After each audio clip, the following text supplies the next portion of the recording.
Courage, unfair harm, a unique skill, humor, the nice guy, being in a crisis, being beloved, hard work, and obsession.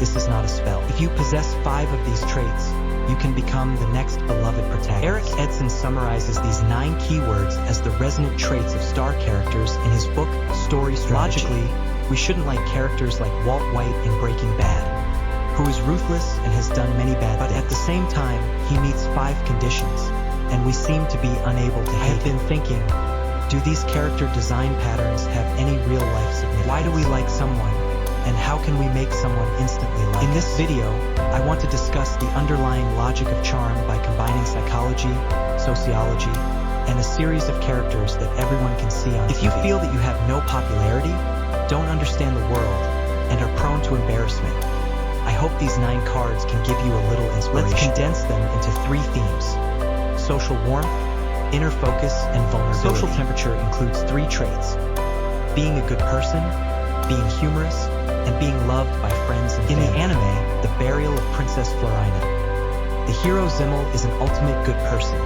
full of infectious goodness. Some people would even be willing to fight a knife-wielding criminal because the hero Zimmel would do so. To understand why social temperature is so attractive, we need to understand 2 conditions.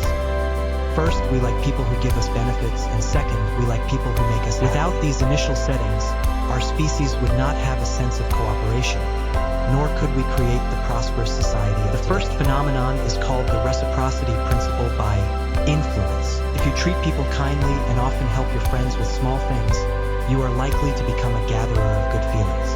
Interestingly, even if the other person does not need this help or even dislikes you, you can use forced goodwill to stir up their sense of guilt, which often triggers unequal exchanges.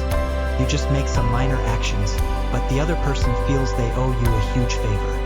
A famous example of this is the 1971 Coke experiment. Professor Dennis Reagan of Cornell University found that if you give someone a can of cheap Coke as a door opener, they will buy nearly twice as much lottery tickets, which is far more than the investment in the Coke.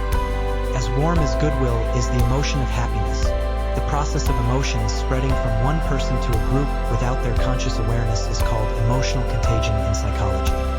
Humorous people are the best at emotional contagion, because the essence of humor is to actively dig out things worth being happy about from life. It requires you to switch perspectives and cover the boring surface with a new coat. For example, my favorite comedian Conan O'Brien always has some unique brainstorms when playing games. Finally, the way you evaluate others also determines whether you are happy. Research shows that if you always complain about others, people will unconsciously associate these negative evaluations with the reviewer, that is, you. If you keep calling me an idiot, people around you will think you are an idiot. This process is also called spontaneous trait transference. So you should say more things like, I am handsome. To improve one's social warmth, we recommend 2 methods: smile more and share more. Firstly, a big smile is a must-have weapon for many Hollywood stars. And the best example here is Daenerys, who smiles like a 200-pound child. Professor Alexander Todorov of Princeton University has tried using facial algorithms to adjust the credibility of a person's facial features. And the research found that happier faces are more trustworthy. However, a smile alone does not necessarily mean happiness. It could also be a polite smile, which has much less appeal than a genuine Duchenne smile. The key to the Duchenne smile is not just the mouth but also the eyes. When a person is truly happy, both the corners of the eyes and the mouth will lift. I am not suggesting that everyone should squint their eyes from now on, but rather that one needs to be genuinely interested in others' thoughts, find the humorous and interesting aspects of things, and thus be confident, sincere, and warm in social interactions. When it comes to confidence and sincerity, you can also change your attitude towards interpersonal relationships by sharing more, but this often requires a change in mindset. Stephen Covey mentioned the difference between a scarcity mindset and an abundance mindset in The 7 Habits of Highly Effective People. Only those with a scarcity mindset believe that the world's resources are limited, and that others' success will necessarily threaten their own opportunities. This mindset is filled with jealousy, anxiety, and defense. In contrast, an abundance mindset believes that the world's resources are abundant, and that everyone can enjoy a big pot of rice. People with an abundance mindset are more willing to help others and live more easily. Many of us have actually grown up with a scarcity mindset. Parents brought a kind of insecurities that followed them like a shadow due to limited material resources. However, there are actually many win-win opportunities in life. Helping others does not necessarily reduce one's own success. Instead, it creates more possibilities. Inner focus includes obsession, effort, and expertise, which correspond to wanting to do, persisting in doing, and becoming skilled at doing. Like Stephen Hawking in A Theory of Everything and J. Robert Oppenheimer in Oppenheimer, even if what you are good at is fraud and crime, like young Frank Abagnale in The Cat in the Hat. Everyone still likes this character because Leonardo DiCaprio is handsome. We often say that those who strive to live are shining, and one reason is that these traits can help us find potential bigwigs. Passion, effort, and expertise are indirect signals of a person's future social resources. According to the research in the book The Evolution of Desire, in all strategies for improving social status, diligence is the best predictor of past and future income and appreciation. And over tens of thousands of years of evolution, we have learned to lock in newcomers, have a good opinion of them, and perhaps also subconsciously bet on them. Additionally, the self-extension model in intimate relationships suggests that relationships that can expand our interests, skills, and experiences are more likely to attract us to meet people with passion, increase the probability of discovering our own passion, and bring a sense of excitement like discovering a new continent. Wishing to become a person with inner focus, here are 2 suggestions. First, shift from discovering passion to cultivating passion. When we mention passion, we often describe it as something picked up from the ground. Try Pilates, maybe that's your passion. Try running skirt dance, maybe that's your passion. Discovering passion may think that if I tried it and it wasn't very enjoyable, then this isn't my passion.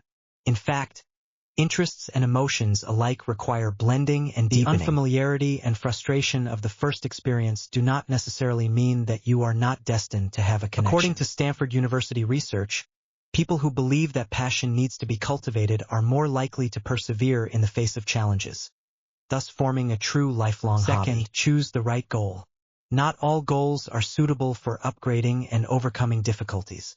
There is a key word here, which is regularity. In 1973, researchers asked a group of chess masters and beginners to briefly look at the chessboard and then replicate the content inside, and found that if the displayed chessboard was a real-world scenario, the speed of the master's replication would be significantly faster than that of the beginners. However, if the chessboard was just a random arrangement of chess pieces, there would be no significant difference between the masters and beginners. That is to say, the masters are not better at memory, but better at discovering the regularity and meaning in the chess. If the passion you are trying contains a lot of randomness, such as lottery short-term stock trading, it will be difficult for you to turn them into a skill. However, programming, music, and fitness all have their own ways, which can be continuously polished, seek regularity, and improve skill. Our last topic is vulnerability, including courage, unfair harm, and being in crisis. Crisis is an essential element of every story.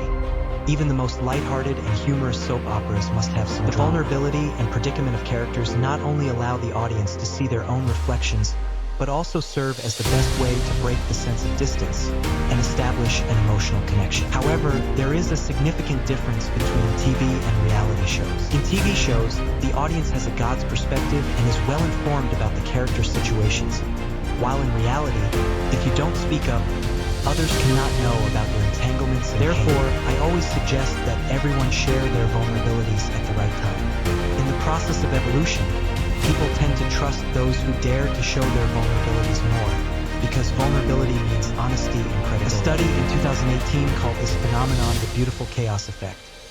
According to Professor Breen Brown of the University of Houston, T-vulnerability is the most accurate measure of courage. It should be noted that sharing vulnerability and simply venting are 2 different things. As Brown vulnerability said, involves self-acceptance and the courage to try to change, which is a positive process and does not conflict with social norms. On the contrary, venting may be aimless complaining, which can cause great internal consumption for the listener, and it is not that it cannot be done, but it must be done moderately. Additionally, while sharing your vulnerability, you should also listen to others' vulnerabilities. The above are the 9 traits of charming characters. Everyone can comment on how many of them they possess. There is a view that these so-called traits are just a youthful substitute for money and social status. Inner focus shows that I am diligent and hardworking, and I will have resources in the future. Social warmth shows that I am kind and positive, and I am more likely to share resources. Vulnerability shows that I am real and reliable, and you can believe the resources I bring. In 1,000 words, it is, I will definitely be awesome in the future, and you won't lose out by following. This is a perspective of evolutionary psychology, which believes that the underlying logic of all things is survival and reproduction. We like to follow someone, perhaps fundamentally still out of a sense of security for the future and a potential hope for resource allocation. But what do we like? People or money? No matter what the answer is, self-growth is the best medicine for a person when there is no money and no resources. Story strategy is a manual for protagonists, learning to help others pay attention to positive things, find their passion, face their vulnerabilities, and these are the paths that each of us can try as a protagonist. From the beginning, charm has always been just an accessory of the protagonist. And if you feel that these traits are still very distant from you, don't worry. Most protagonists don't know they are protagonists at the beginning of the movie. All protagonists in the world have only one thing in common, that is, to try to change.